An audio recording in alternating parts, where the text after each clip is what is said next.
L'écho des silhouettes. Cela faisait 2 semaines que je m'étais installé dans ce chalet isolé, perché au sommet d'une montagne enneigée. Mon oncle, un homme d'affaires toujours en voyage, m'avait demandé de veiller sur cette maison pendant l'hiver.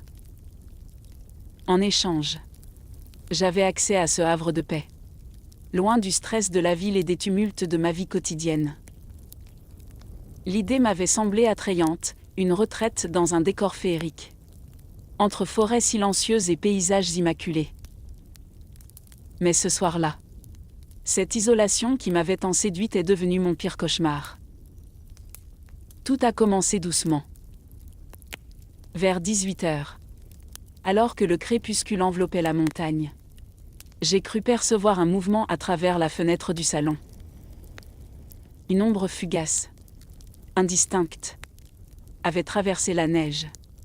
Mais quand j'ai regardé de plus près, il n'y avait rien. Juste une illusion, me suis-je dit en secouant la tête. Après tout, la tempête qui s'annonçait rendait la visibilité mauvaise. Et le vent jouait déjà avec les branches des arbres.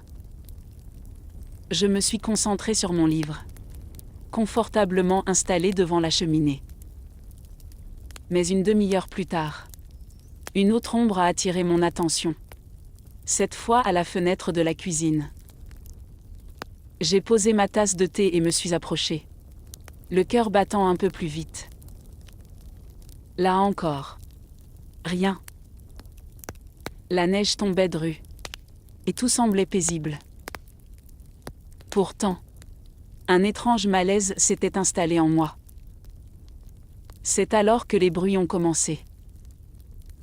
Un grattement faible, presque imperceptible, qui provenait de la porte d'entrée.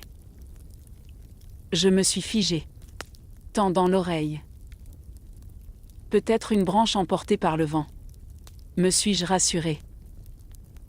Mais le grattement continuait, rythmique, insistant.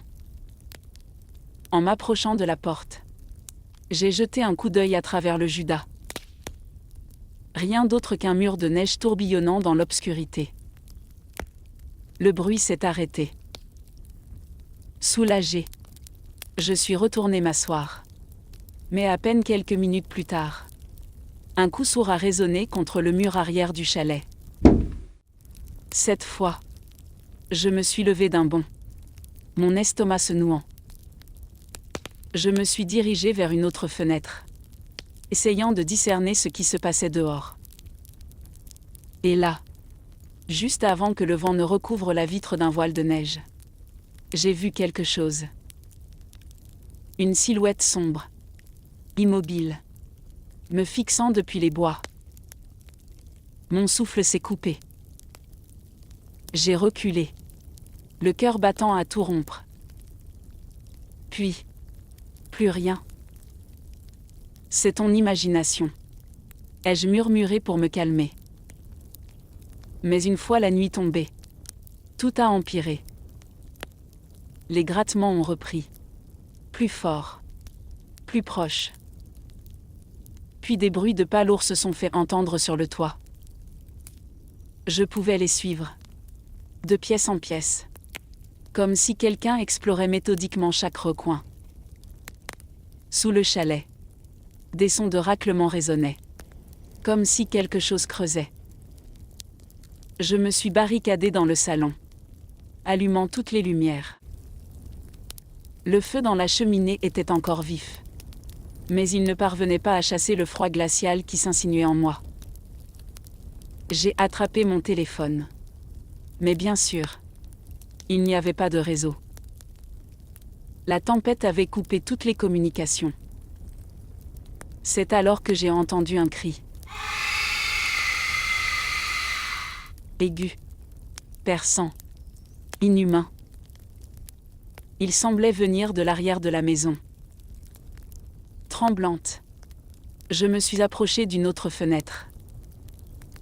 Cette fois, je l'ai vue clairement. Une créature. Grande, maigre, presque squelettique, avec une peau grisâtre tendue sur des os saillants. Ses yeux étaient deux orbites noires. Vides. Mais terriblement hypnotiques. Elle était accroupie dans la neige. Et ses longues mains griffues grattaient le mur du chalet. Ses mouvements étaient étrangement fluides.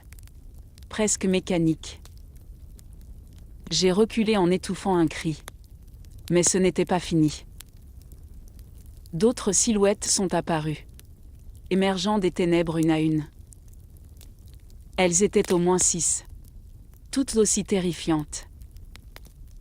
Elles encerclaient la maison, se déplaçant lentement mais avec une intention évidente. Chaque fenêtre que je regardais révélait une autre figure. Une autre paire d'yeux noirs me scrutant. Le grattement s'intensifiait, devenant presque un martèlement.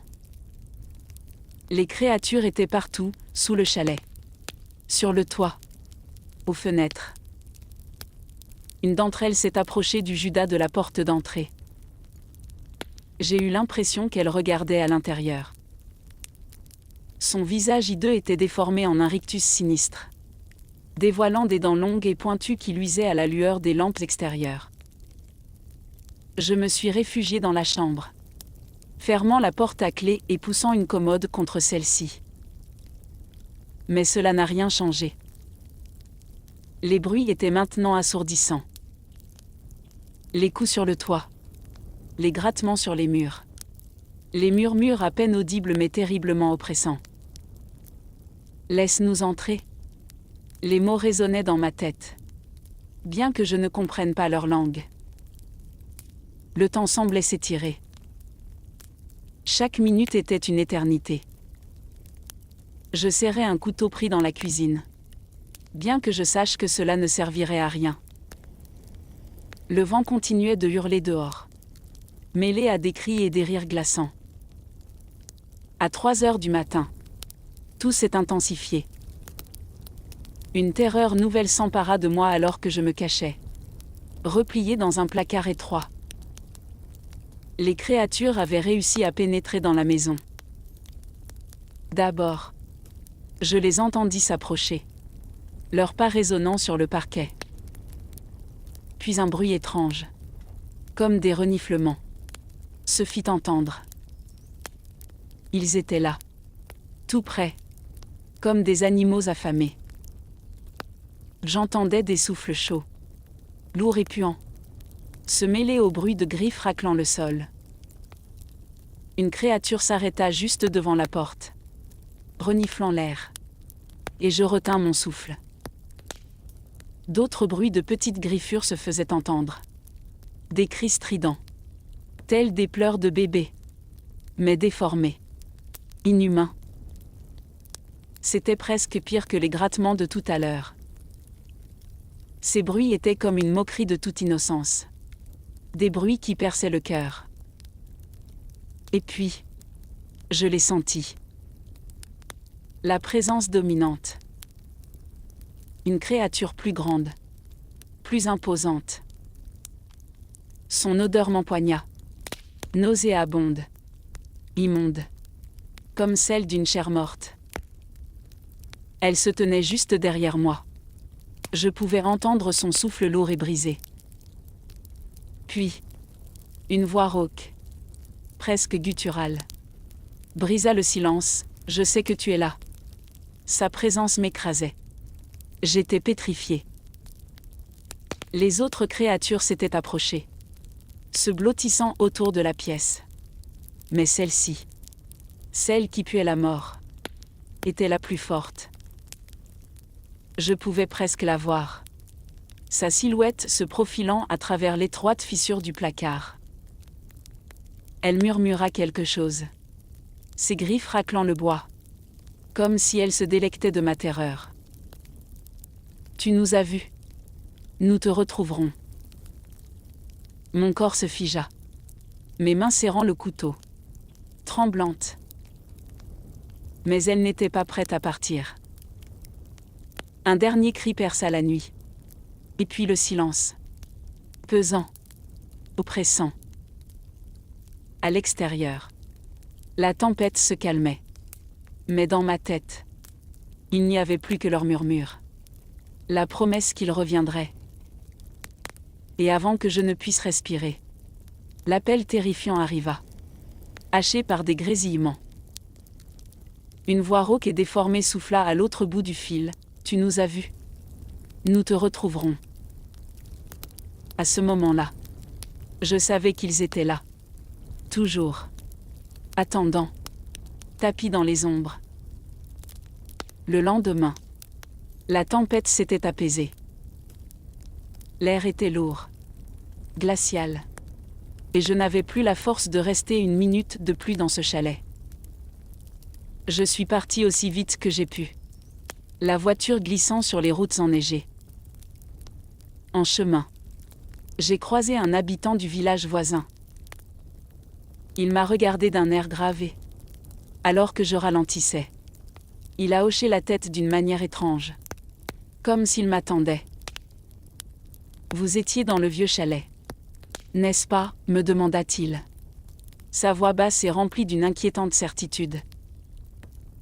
Je n'ai pas répondu, secouant la tête, incapable de trouver les mots.